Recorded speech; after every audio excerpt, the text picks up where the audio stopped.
स्वागत है आपका अपने YouTube चैनल पर। और आज हम सीखने वाले हैं व्यापार और लेखांकन में प्रयुक्त होने वाले महत्वपूर्ण शब्दों के बारे में। पूरे विवरण सहित उनको देखेंगे, समझेंगे, लेकिन वीडियो को शुरू से लास्ट तक देखें जिससे सारी बात, पूरी बात उसमें समझ में आ जाए। और अगर चैनल पर नए हैं तो चैनल को सब्सक्राइब कर लें, बेल आइकन को टच कर लें जिससे आने वाले सारे नोटिफिकेशन आपको तुरंत मिल सकें। और यदि पिछली वीडियोज़ को नहीं देखा है तो पिछली वीडियोज़ को प्ले लिस्ट में जा कर के आप देख सकते हैं, क्योंकि इन सारी चीज़ों के लिए जर्नल में लेखा करना सिखाया जा चुका है। तो प्ले लिस्ट में ही वीडियो को देखें, उसमें पूरा चैप्टर बना हुआ है दोहरा लेखा प्रणाली के नाम से।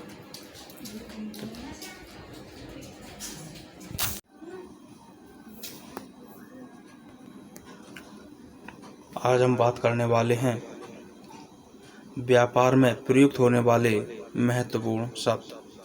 जब हम लेखा करते हैं तो इसमें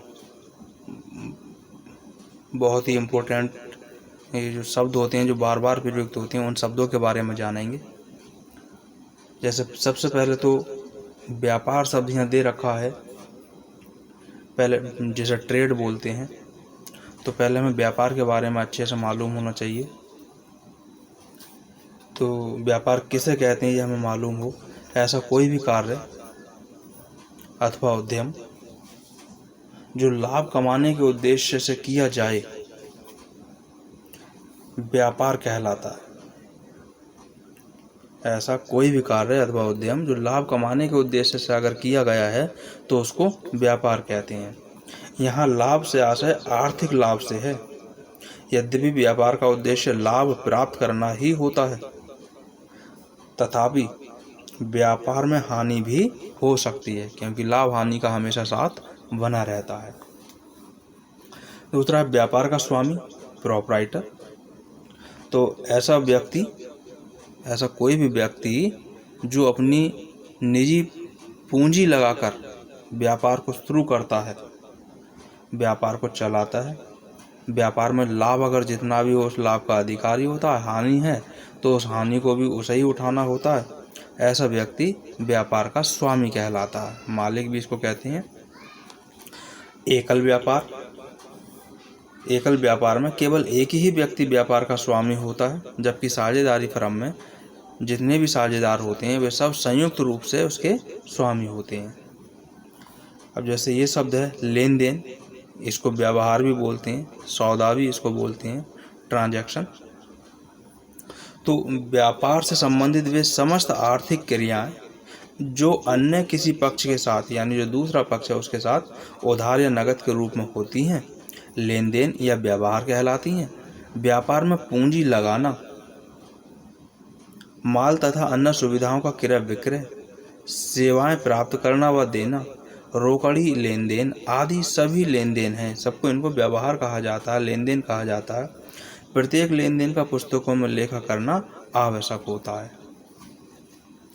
अगला शब्द हमारे पास आता है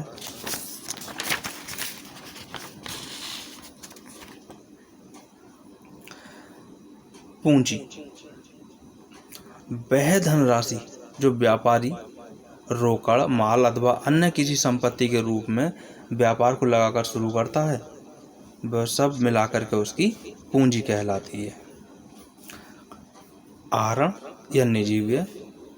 तो कोई भी व्यापारी या साझेदार अपने ही व्यापार में से अपने निजी व्यय के लिए कुछ धनराशि नकद या कुछ माल अपने व्यापार में से, फर्म में से अपने निजी खर्चे के लिए अगर निकालता है तब उसे आहरण या निजी व्यय कहते हैं।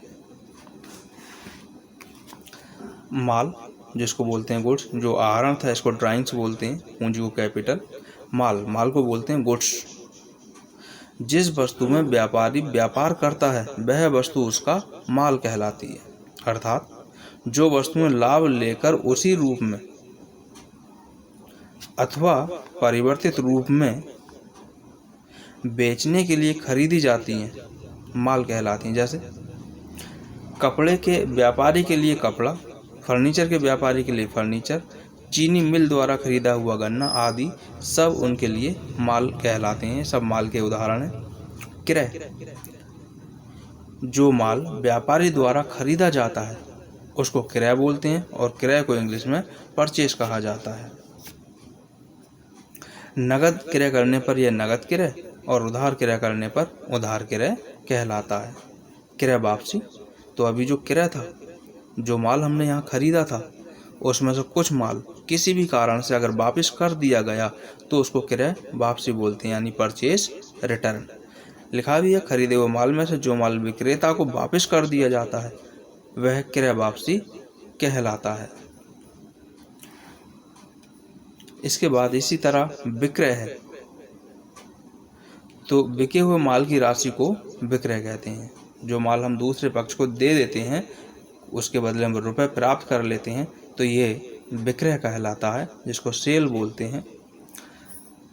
अब विक्रय में भी विक्रय नगद अथवा उधार दोनों प्रकार का हो सकता है। जब विक्रय करने पर तुरंत रोकड़ प्राप्त हो जाती है तो वह नगद विक्रय कहलाएगा, और जब माल उधार बेचा जाता है तो वह उधार विक्रय कहलाएगा। विक्रय वापसी, तो जो माल हमने बेच दिया था, अब क्रेता किसी भी कारण से अगर माल को वापस करता है तो विक्रय वापसी हो जाती है, सेल रिटर्न।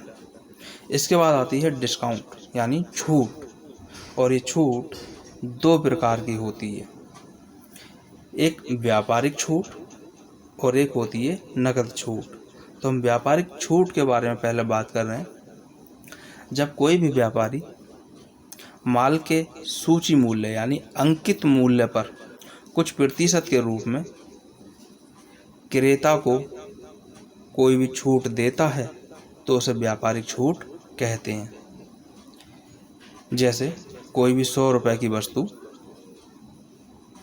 उस पर 10% की डिस्काउंट दे दी जाए तो वो 90 रुपये में पुस्तक, कोई वस्तु है जो उसको मिल जाएगी। जैसे यहाँ भी दे रहे हैं उदाहरणार्थ, विद्यार्थी को पुस्तकें खरीदते हैं, उनके मूल्य में से 5% या 10% की कमी कर दी जाती है। इस प्रकार 10 रुपये मूल्य की पुस्तक विद्यार्थी को 9 रुपये 50 पैसे या 9 रुपये में प्राप्त हो जाती है। व्यापारिक छूट का उद्देश्य बिक्री बढ़ाना होता है, जिससे ये खाली पुस्तक का ही नहीं और सारी चीज़ों में भी होता है। बिक्री बढ़ाने के लिए डिस्काउंट दे दी जाती है, जिससे बिक्री अधिक होती है। बिक्री अधिक होती है तो लाभ अधिक होता है। यह बीजक में माल के कुल मूल्य में से घटाकर दिखा दी जाती है। जो हमें बिल मिलता है, अगर या हम बिल दे रहे हैं बना करके, तो जितनी डिस्काउंट है, जो व्यापारिक छूट है, उसको घटा देते हैं। अतः व्यापारिक छूट का पुस्तकों में लेखा करने की आवश्यकता नहीं होती, लेखा बीजक के शुद्ध मूल्य से ही किया जाता है। दूसरी है नगद छूट, जो छूट निश्चित अवधि के भीतर अथवा उसके पूर्व भुगतान प्राप्त करने के लिए दी जाती है, उसे नगद छूट कहते हैं। जैसे माल अगर उधार बेच दिया गया है और जिसका समय 10 दिन का है कि 10 दिन में उसका भुगतान हमें प्राप्त हो जाएगा, लेकिन अगर हम उसमें एक शर्त लगा दें कि अगर 10 दिन से पहले भुगतान अगर करते हैं तो 1% की छूट या 2% की छूट दी जाएगी, तो भुगतान जल्दी प्राप्त करने के लिए दी जा रही है, उसे नगद छूट यानी कैश डिस्काउंट कहते हैं। जैसे दे ही रहा है, यह भी प्राप्त होने वाली रकम पर एक निश्चित प्रतिशत के रूप में दी जाती। जैसे 2% एक माह में अगर भुगतान होता है तो 2% छूट दी जाएगी, जिसे नगद छूट कहेंगे। अब यदि देनदार को 1000 रुपये देने हैं और वह 1 माह के भीतर भुगतान कर देता है तो लेनदार उससे 980 रुपये यानी 1000 का 2% निकालेंगे तो 20 रुपये आएगा। 20,000 इसमें से लेस कर दिया जाएगा, कम कर दिया जाएगा, तो 980 रुपये प्राप्त करके उसे देनदारी से मुक्त कर देगा। नगद छूट का लेखा पुस्तकों में किया जाता है। इसके बाद बहुत ही इम्पोर्टेंट ये शब्द हैं देनदार, जिसको इंग्लिश में डेप्टर्स बोला जाता है। इसको ऋणी भी कहते हैं, जैसा लिखा भी है, इसे ऋणी भी कहते हैं।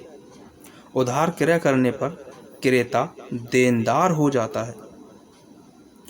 इसे अपने लेनदार को कुछ रकम चुकानी होती है और जब तक उस रकम का भुगतान नहीं हो जाता यह देनदार बना रहता है। अगर हम अपने आप को माने, हमने कहीं से माल उधार खरीदा है, तो जितने रुपए का माल हमने खरीदा है, जब तक हम भुगतान नहीं कर देंगे, हम देनदार बने रहेंगे। ऐसे दूसरे पक्ष को अगर हमने माल बेचा है उधार, तो जो दूसरा पक्ष है, दूसरा व्यक्ति है, जब तक वो हमारा भुगतान नहीं कर देगा, वो हमारा देनदार बना रहेगा। लेनदार, जिसको क्रेडिटर्स बोलते हैं, आगे देखें, यह ऋणदाता होता है, ऋण देने वाला यानी उधार देने वाला। उधार विक्रय करने पर विक्रेता लेनदार हो जाता है। इसे अपने देनदार से कुछ रकम प्राप्त करनी होती है। जब तक देनदार उस रकम का भुगतान नहीं कर देता, यह लेनदार बना रहता है। जैसे हम अगर अपने आप को माने, हमने माल किसी को उधार बेचा है या किसी को रुपए उधार दिए हैं, तो जो दूसरा पक्ष है वो तो देनदार रहेगा, क्योंकि हमने दिया है तो हम देने वाले हम लेनदार बने रहेंगे। और इसी तरह दूसरे पक्ष से हमने माल उधार खरीदा है, तो वो दूसरा पक्ष लेनदार बना रहेगा जब तक हम उसका भुगतान ना कर दें। तो इस तरह से महत्वपूर्ण शब्द थे, और ये खातों के बारे में पिछली वीडियो में आपको बताया गया था सब। इसके साथ साथ तो इन सारे शब्दों को अच्छी तरह से अपने पास में इनको नोट कर लें, और इनको पढ़ भी लें, समझ लें, याद कर लें। यह हमेशा प्रयोग में आएंगे, तो अच्छे से इसको समझ लें। और बाकी और चीज़ों को लेकर के अगली वीडियो में प्रस्तुत होंगे। तब तक के लिए धन्यवाद।